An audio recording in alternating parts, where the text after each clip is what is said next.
এই যে ঔদ্ধত্যপূর্ণ আচরণ অভিষেক বন্দ্যোপাধ্যায়ের, মমতা বন্দ্যোপাধ্যায়ের সামনেই কি এগুলো ঘটতো? আপনি তো সেই মিটিংগুলোর সাক্ষী। দেখুন, সবসময় সব মিটিংয়ে দুজন একসাথে থাকতেন তা তো নয়। কিছু কিছু মিটিংয়ে দুজন একসাথে থাকতেন, কিছু কিছু মিটিং এক একজনের মতো থাকতেন, কিন্তু কোথাও একটা মতের বহিঃপ্রকাশ করার সুযোগটা ক্রমশ কমে আসছিল।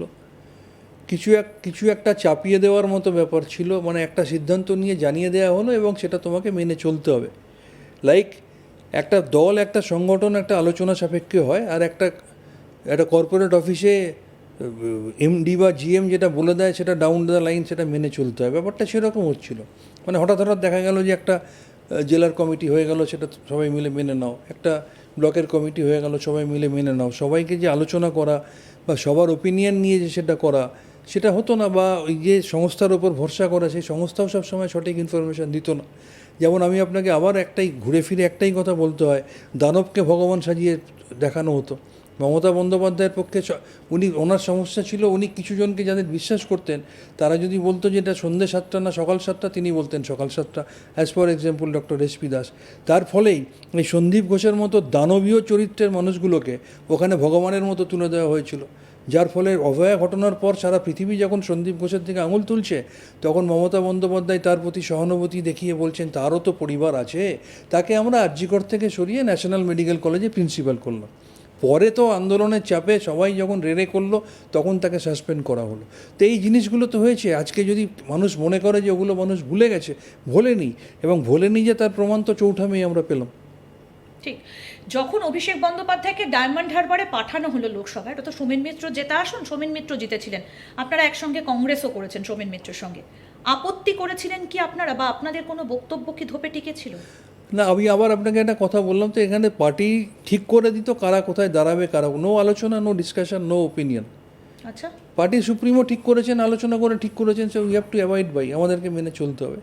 সুতরাং এটা একটা ডায়মন্ড হারবার বলে না, এটা 42টা লোকসভা কেন্দ্রে যখন প্রার্থী ঘোষণা হয়, বা 294টা কেন্দ্রে যখন প্রার্থী বিধানসভায় ঘোষণা হয়, একটা তো আমাদের কমন ক্যাচ লাইন ছিল না, 294টা কেন্দ্রেই প্রার্থী একজন, 42টা কেন্দ্রেই প্রার্থী একজন।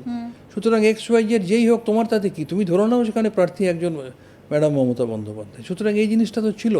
ওই ওপিনিয়ন নিয়ে আমি ওকে প্রার্থী করব, তোমাদের ওপিনিয়ন কী আছে বলো, বা আমি একে করলে ভালো হবে কি মন্দ হবে, সেই ব্যাপারটা নয়। ব্যাপারটা হচ্ছে it has been decided, now you have to carry it forward. ব্যাপারটা এরকম। একটা কথা একটু আপনার কাছ থেকে জানতে চাই, যেটা ঋতব্রত ব্যানার্জি বলেছেন যে অভিষেক বন্দ্যোপাধ্যায় ঘরে ঢুকলে স্ট্যান্ডিং ওভিয়েশন জানানোর একটা রীতি প্রচলিত ছিল, এটা কি সত্যি? না, এটা দেখুন, এটা এমএলএদের মিটিংয়ে হয়েছে বলে আমি শুনেছি, ইলেক্টেড এমএলএদের যখন মিটিং হয়েছিল, কিন্তু আমি তো এমএলএ নই, সুতরাং আমি ওই মিটিংয়ে ছিলাম না।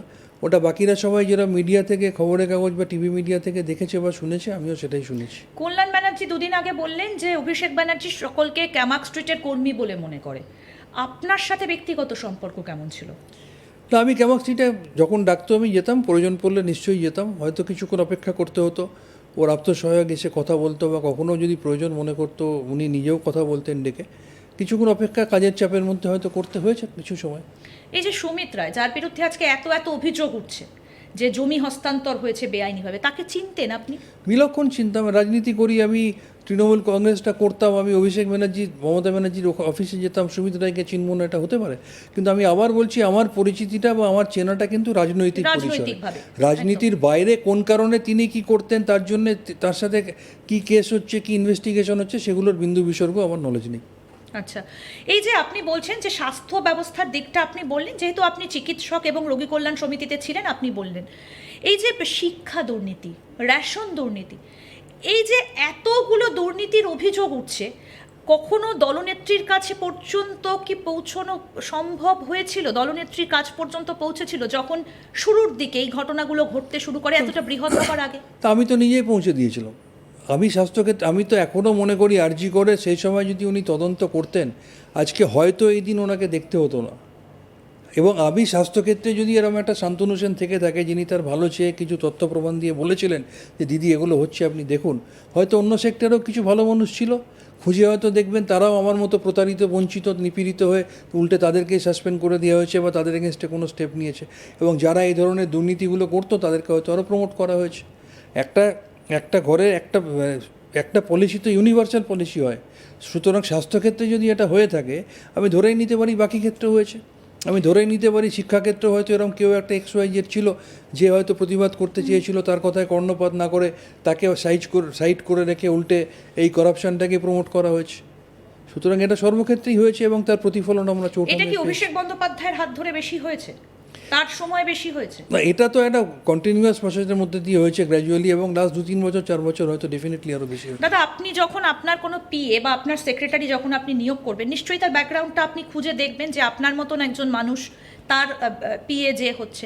অভিষেক বন্দ্যোপাধ্যায়ের যে পিএ, যাকে ঘিরে আজকে এতগুলো প্রশ্ন, অভিষেক বন্দ্যোপাধ্যায় জানতেন না যে তিনি এই কাজগুলো করছেন, নাকি জেনেও মুখ বন্ধ করেছিলেন? তিনি জানতেন না, এটা তো হতে পারে না। এখন সেটা আমি কি করে বলবো ম্যাডাম, তিনি কি ক্রাইটেরিয়া? শুনেছি তো উনি ওনার ছোটবেলার স্কুলমেট ছিলেন, একদম, সেখান থেকে তারপর হ্যাঁ। বিয়ে হয়েছেন। এবার তিনি তার কোন বিষয়টা জানতেন, কোন বিষয়টা জানতেন না, কোন বিষয়টা না জেনে রেখেছেন বা কোন বিষয়টা জেনেই রেখেছেন, এটা তো আমার পক্ষে বলা সম্ভব না, এটা উনিই বলতে পারবেন। কিন্তু এখনো উনি তো তার বলেই চলেছেন যে যেদিন তার টাওয়ার লোকেশন হয়, আপনি বললেন যে তদন্তের বিষয় আপনি বলবেন না, কিন্তু আমি তদন্তের না, আমি একটু পরিস্থিতিটা তা বলছি। আমি বলবো না বললাম না, আমি বললাম এই বিষয়ে আমি জানি না। জানেন না, কিন্তু পুরো বিষয়টাই তদন্ত সাপেক্ষ, আর তদন্তাধীন কোনো বিষয় নিয়ে আমরা সেভাবে আলোচনাও করতে পারি না। কিন্তু আমি পরিস্থিতিটা একটু বলছি যে তার টাওয়ার লোকেশন দেখে পুলিশ এলো, অভিষেক বন্দ্যোপাধ্যায় তখনও তার যে বক্তব্যটা, সেটা কোথাও গিয়ে যেন আমাদের মনে হলো সাধারণ মানুষের যে তিনি তখনও সুমিত রায়কে ডিফেন্ড করছেন। দেখুন, একটা দীর্ঘদিন ধরে যে যার সাথে যুক্ত, সে যে কোনোভাবে পিএ হিসেবে যুক্ত থাক বা অন্য কারোর হিসেবে যুক্ত থাক, এটা তো কমন সাইকোলজি, মানে আমি একজন ডাক্তার হিসেবে বলতে পারি, কমন সাইকোলজি তো হবেই যে ইনিশিয়ালি তাকে ডিফেন্ড করার চেষ্টা করবে, until and unless proved otherwise. এবার তদন্তের মধ্যে দিয়ে কোনো কিছু প্রমাণিত হলে তারপরেও তিনি সেটাকে ডিফেন্ড করছেন কিনা, সেটাই কিন্তু লক্ষণীয়। ইনিশিয়ালি আপনার সুপিরিয়র, ইনিশিয়ালি আপনাকে কেউ যদি হ্যারাস করে, ইনিশিয়ালি আপনার সুপিরিয়র আপনাকে গার্ড করার চেষ্টা করবে, সেটাই কমন সাইকোলজি, এটা হিউম্যান সাইকোলজি তাই বলে। কিন্তু আপনার ওপর চলতে থাকা তদন্তের মধ্যে দিয়ে আপনি যদি দোষী প্রমাণিত হন, তারপরেও আপনার সুপিরিয়র আপনাকে গার্ড করছে কিনা, সেটাই কিন্তু দেখার বিষয়। আচ্ছা, এই যে আইপ্যাককে নিয়োগ করা, এটা কার বুদ্ধিতে এসেছিল?